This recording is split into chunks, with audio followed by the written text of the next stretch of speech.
This is your Friday daily delivery podcast. I am Michael Rand. Really excited for today's show. Teresa Resch, an executive with the Toronto Raptors and a Minnesota native, will be with us in a little bit. We'll debut a fun new segment with RandBallsStu, Steve Neuman, called Are These Guys For Real?, where I quiz him about Twins players in this case. I'm going to ask Wild fans to change their face and give Brian Dozier a little bit of love here at the end of the podcast. But first, what did you miss? Carson Wentz, former North Dakota State standout quarterback, man after my own heart since I am also a North Dakota native, traded from Philadelphia to the Colts. Interesting parameters of the deal. The Colts giving up a second-round pick and a third-round pick, and that second-round pick becomes a first-round pick if Wentz plays at least 75% of the snaps in 2021. I wrote a blog post about this on Thursday, StarTribune.com, on the RandBall blog. You can check that out. I really want to touch quickly on the highlights of that, though, because obviously, just like anything, this leads me to questions about Kirk Cousins' potential trade value, because a lot of you still have, kind of this thought that what if the Vikings explored that this offseason, especially in the volatile quarterback market. I'm included, and yeah, I get it. A lot of things can lead me to think about a Kirk Cousins trade market. It doesn't just take a Carson Wentz trade. I could be eating a ham sandwich or simply walking down the street and have a thought about Kirk Cousins trade market. But first and a third potentially for Carson Wentz, who had a really bad season in 2020.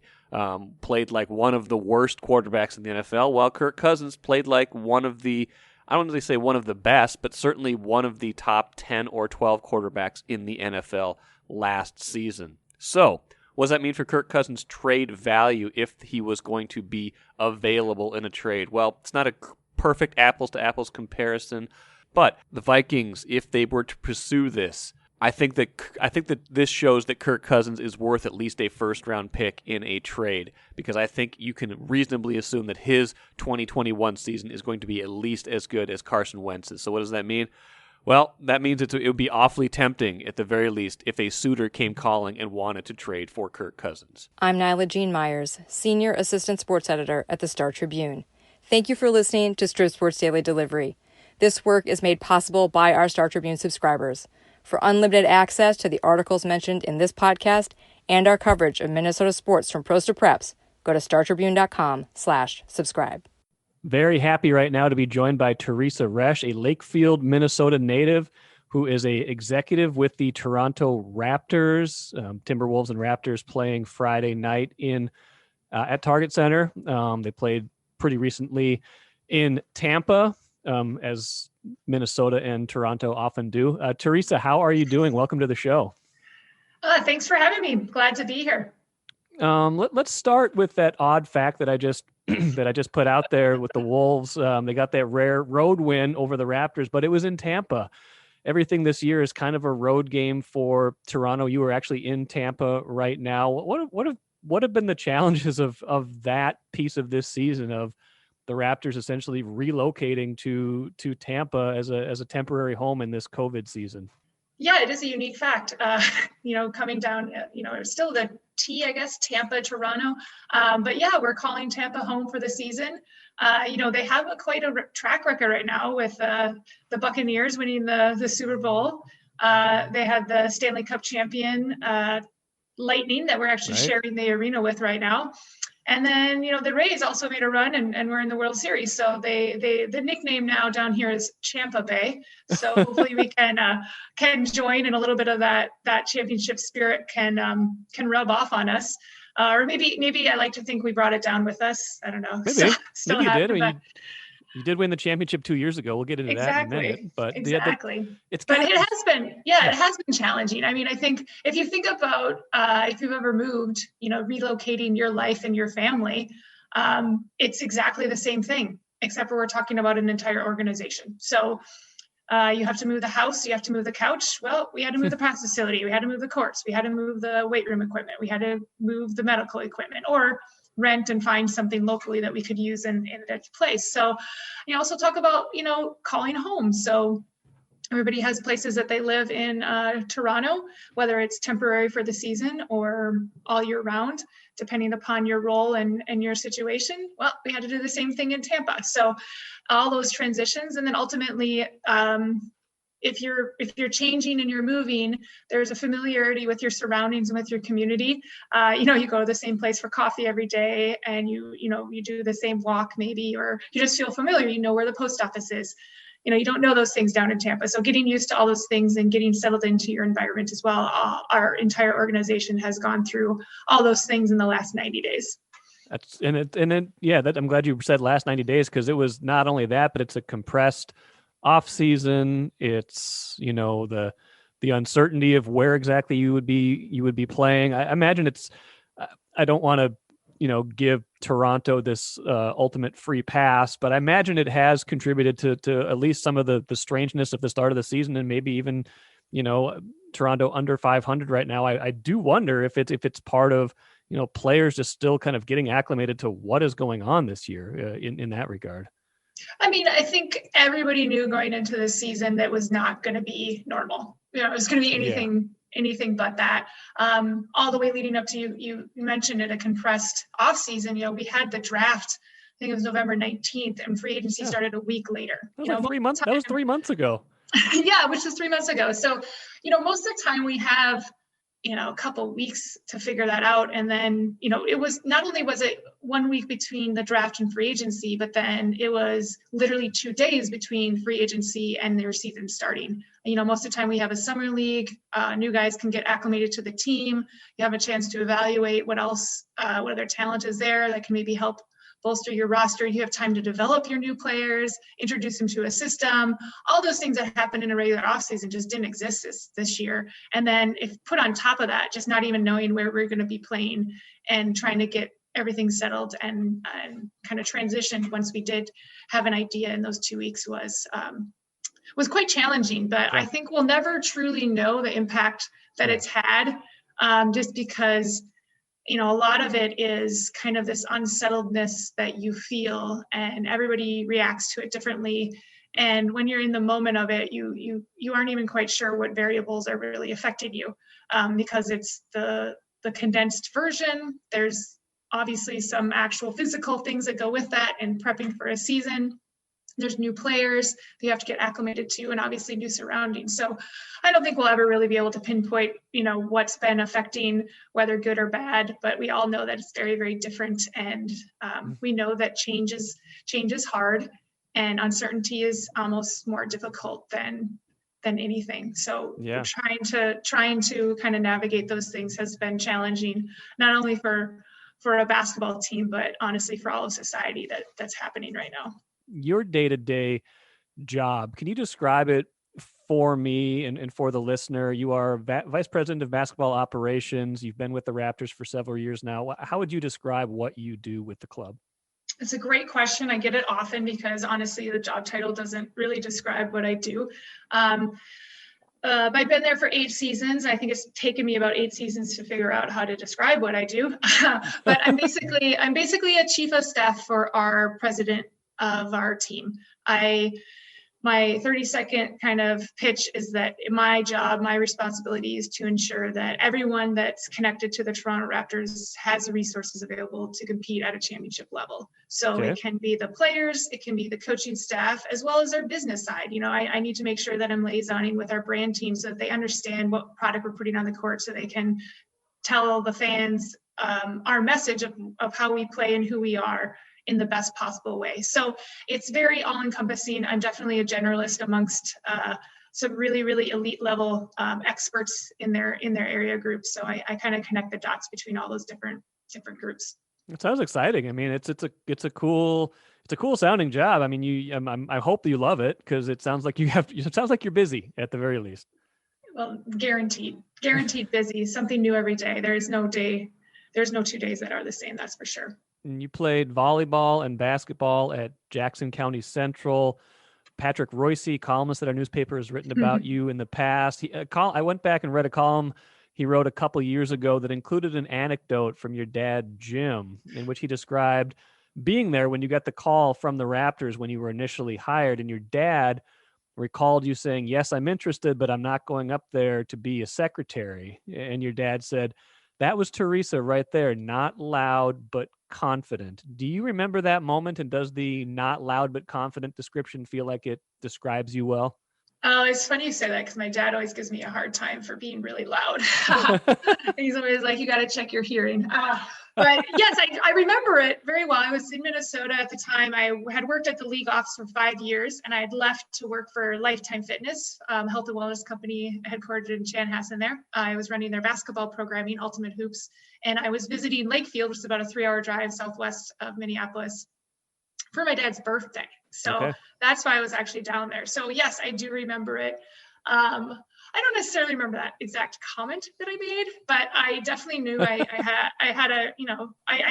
had known Masai as we had worked together when I was at the league office. I'd worked in international basketball operations, and I was in charge of all the logistics for a lot of the development camps that we were running at the time.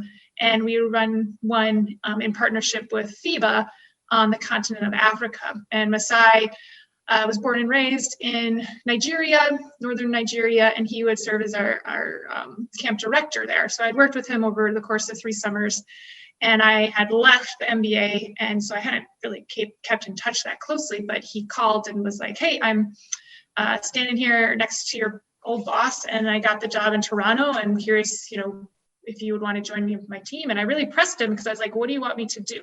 Because I didn't really see how the skills that I had in operations, specifically really events and development, transition to a team, right? Because my concept of a team was more about the coaching and the strategy and the personnel side. Sure.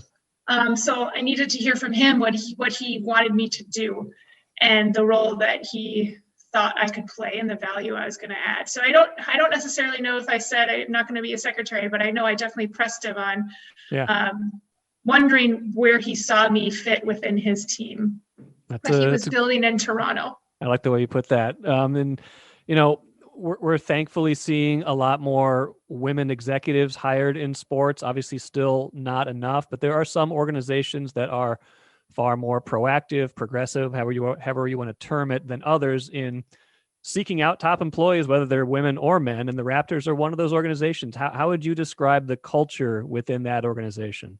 Well, I mean, that's one of my jobs as the vice president of operations, is to ensure that we have a really great culture and environment that everybody feels like they can perform their best and be themselves when they come to work.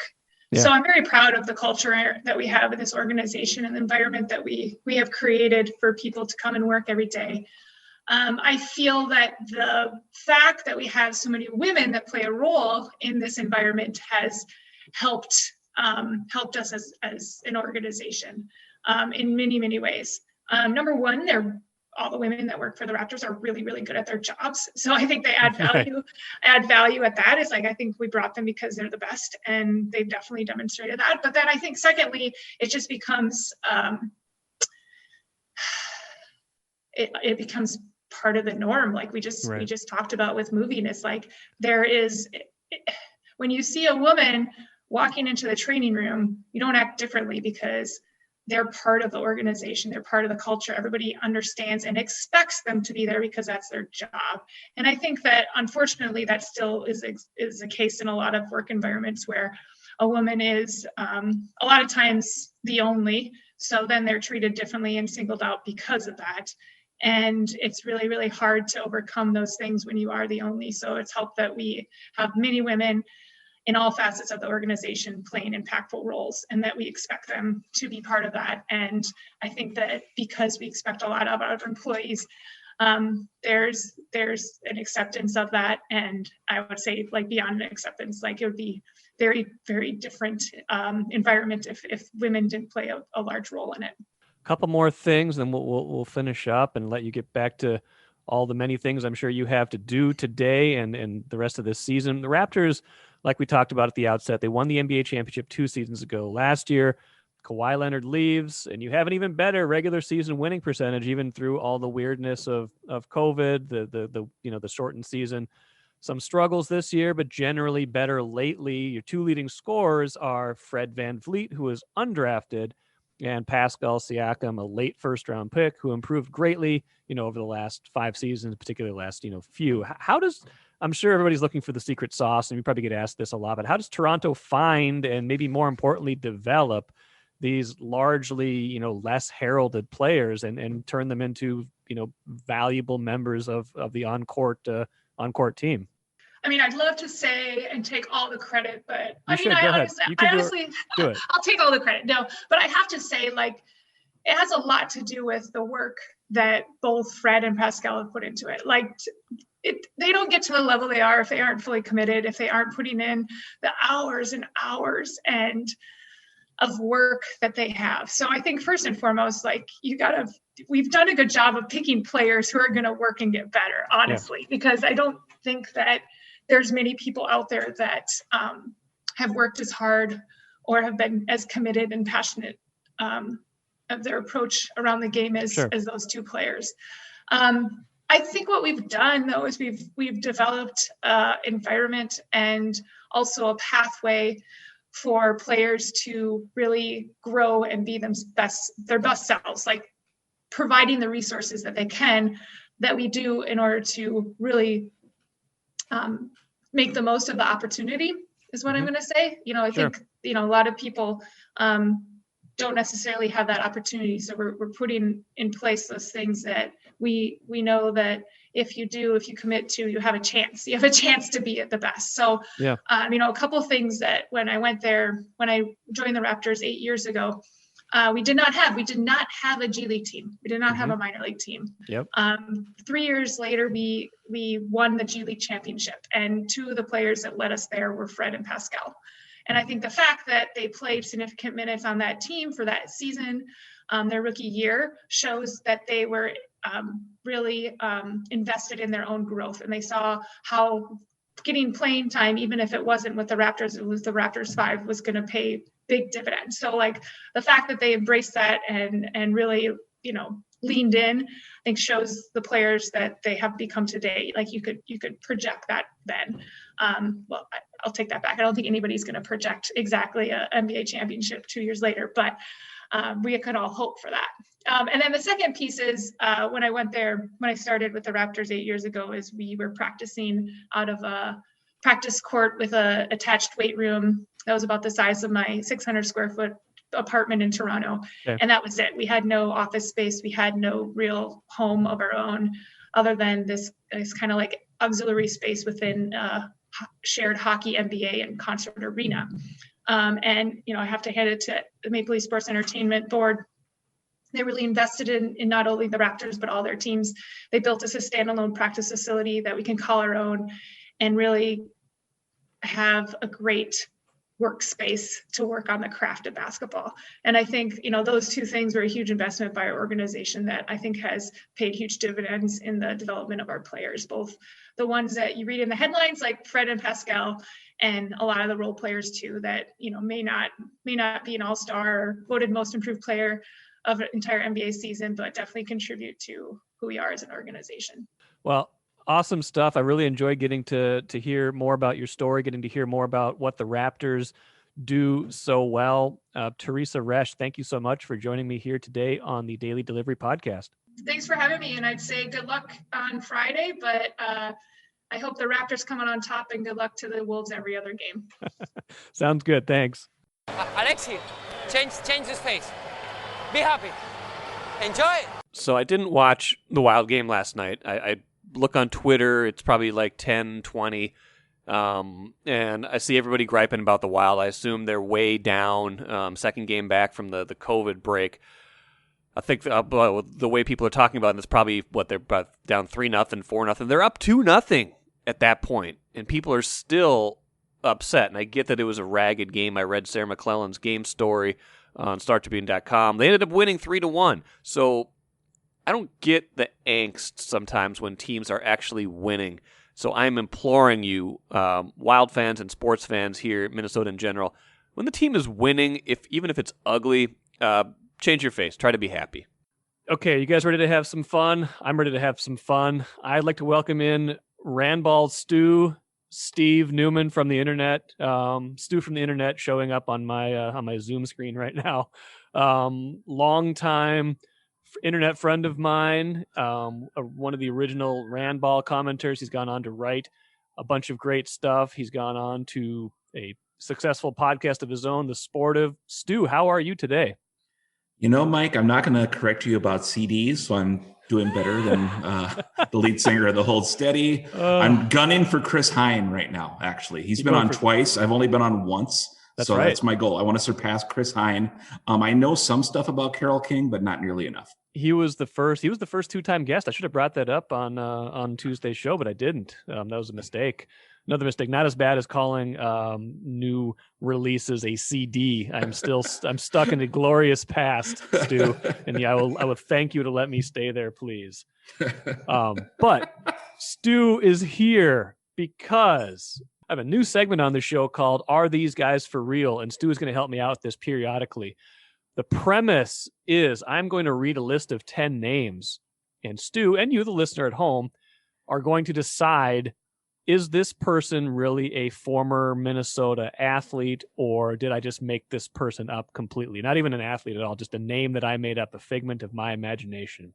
In honor of pitchers and catchers reporting this week, Stu, I have put together a list that includes former Minnesota Twins players. All of them appeared in at least 5 games for a Twins team in the last decade that lost at least 90 games. So that would be 2011, 2012, 2013, 2014, or 2016. Those are the rosters we are dealing with here. I'm going to read off a list of names. You have to tell me, is this guy for real? Are you ready to play, Stu? I've never been more ready, Mike. I believe that, actually. Okay, first one I want you to tell me, is this guy for real? Jeff Underwood. Jeff Underwood is not for real. Yeah, you're right. Jeff Underwood's not real, just a name I picked out. When I pick out names, I'm trying to get, I don't know why certain names popped into my head, or like as I was trying to create fictitious names, I was like, this guy sounds like a plausible twin. He sounds like a left-handed reliever who like threw really soft, but pitched to contact, was a real glue guy for the real glue guy. Yep. Definitely was a glue guy, but he wasn't real. Okay, good. You're 1 for 1. Second one, Chuck James. Ooh, real. Chuck James was real. Yes, you're 2 for 2. He pitched for the 2011 Twins. After a couple years out of the league, he was with Atlanta earlier in his career. Actually had a decent year starting for them in 2007. Went 11-10 with a 4.24 ERA with the Twins. Not as good. 8 appearances for the 2011 Twins. 6.1 ERA, all of them in relief. That's when things weren't going great for the Twins. That was actually the last year for Chuck James in the majors. One of the better relievers in 2011. 6.10 is not bad. I mean, when we in the big picture of things, 6.10 probably doesn't seem too bad. Okay, Stu is on fire. 2 for 2. Matt Carson? Real. Matt Carson was real. Stu, you know your bad Twins. Matt Carson played for the 2012 Twins. 69 plate appearances that year, 227 batting average, 489 OPS that year. He originally with Oakland. Do you know what position he played? Do you remember what position he played? Gosh, let's say catcher. He was an outfielder, actually. He was an outfielder, born in Newport Beach, California, according to Baseball Reference. Sweet. But that was not part of the quiz, though. You are 3 for 3 in your former Twins. Number 4, Matt Maloney. Ooh, this is a tough one, Mike. This is a thinker. I'm going to go not real. No, Matt Maloney was real. 2012 Minnesota Twins. Matt Maloney pitched in 9 games, as it turned out. 11 innings, 17 hits, 10 runs. Maybe explains why those were the last 11 innings of his major league career. All of these guys go. We're not doing this, by the way, to mock any of these players. If you made it to the major leagues, you were obviously a very good player. This is more of a lost players of Twins history quiz that we're doing here. So Stu has missed his first one. He's 3 for 4 still. So that's still pretty good. Yeah, but still, I have high expectations. Yeah. Okay, fifth one, Ian Duncan. Not real. Not real. No, not real at all. I don't know what made me think the Twins would have a guy named Ian Duncan, but if they did, he's probably like a Kind of like a light hitting utility infielder, maybe. Yeah, it traded one of their other like a backup catcher to the Blue Jays to get Ian Duncan. Ian Duncan would be a good name for someone from Toronto. Yes. Good. Okay, so you're 4 for 5. You're back on the winning side. Number 6, Kyle Jefferson. Boy, not real. Not real. Nope. Just a name. Just a name. I'm sure there's a man somewhere named Kyle Jefferson, but he never played for the Twins, as far as I could tell. Okay, doing good so far. 5 for 6. Josh Renicky. Josh Renicky is real. He's very real. In fact, the only reason I put him on this list is because I was surprised at just how real he was. Stu, how many games would you guess Josh Renicky pitched for the 2013 Twins? I'm gonna guess a half dozen. Let's go 6. 63 games. Oh my God! 63 games for the 2013 Twins. Did you remember him that much? No, the Renicky, is he like related to Ron Renicky? I think he is. I don't have that information directly in front of me, but I assume any of the Renickys are related. I don't know. Oh, it says nephew of Ron Renicky, son of Gary Renicky, former Major League Baseball player. Wow. So he is of the baseball Renickys. The Renicky dynasty. Man, 63 games. He wasn't that bad. He did okay. I mean, he got in 63 games. I mean, a lot of guys could have got in 63 games for that Twins team, but 62 innings, 30 runs. His ERA was 4.35. Battle his tail off for Guardy, as far as I'm concerned. Okay, we got 3 left. All right. Trevor Perkins. Not real. No, he's a combination of Trevor Plouffe and Glenn Perkins, but not an actual man. Yeah. Tried to trick you there. Tried to trick you like they would do that. No. Number 9. So you're 7 of 8. This is good. I hope everybody listening at home is doing just as well as Stu, if not better. Only trip up so far was Matt Maloney, who was in fact a Twins player.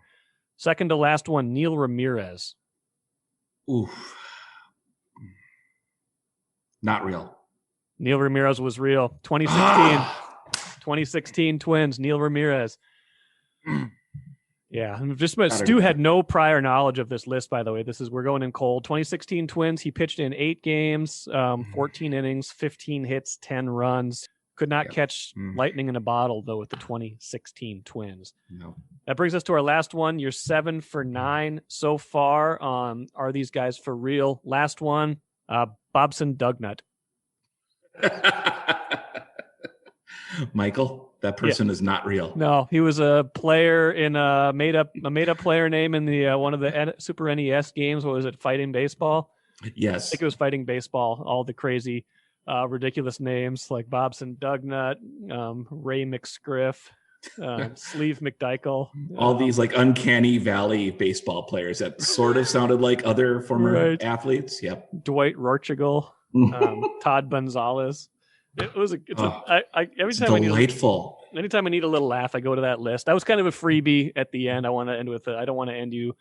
Didn't want to end on Neil Ramirez because. Yeah, that's gosh. Is that Neil like NEAL or NEIL? NEIL is how I have it written down. Let me double check that. Yeah, NEIL. Neil Ramirez.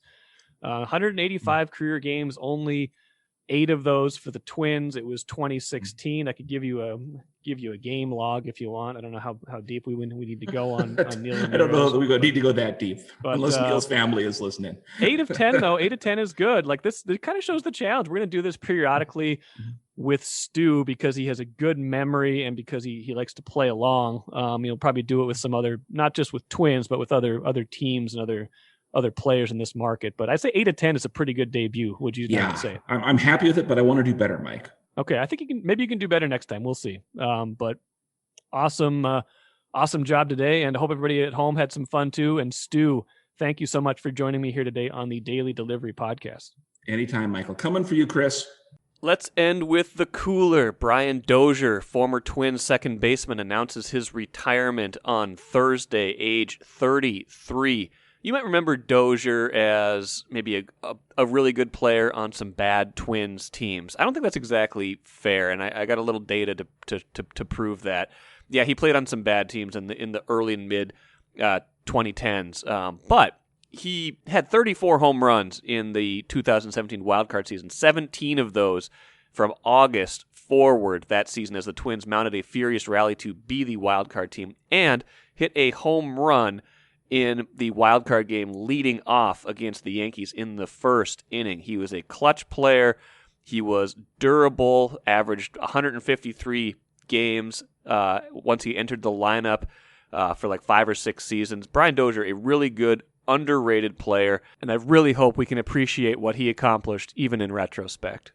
That'll do it for today. Thank you for joining me all week on the Daily Delivery Podcast. We'll be back at it again Monday when I almost certainly will be talking about the Wolves against the Knicks on Sunday and the game against former coach Tom Thibodeau. Lots of great guests next week as well. Look forward to that, and we'll see you again Monday.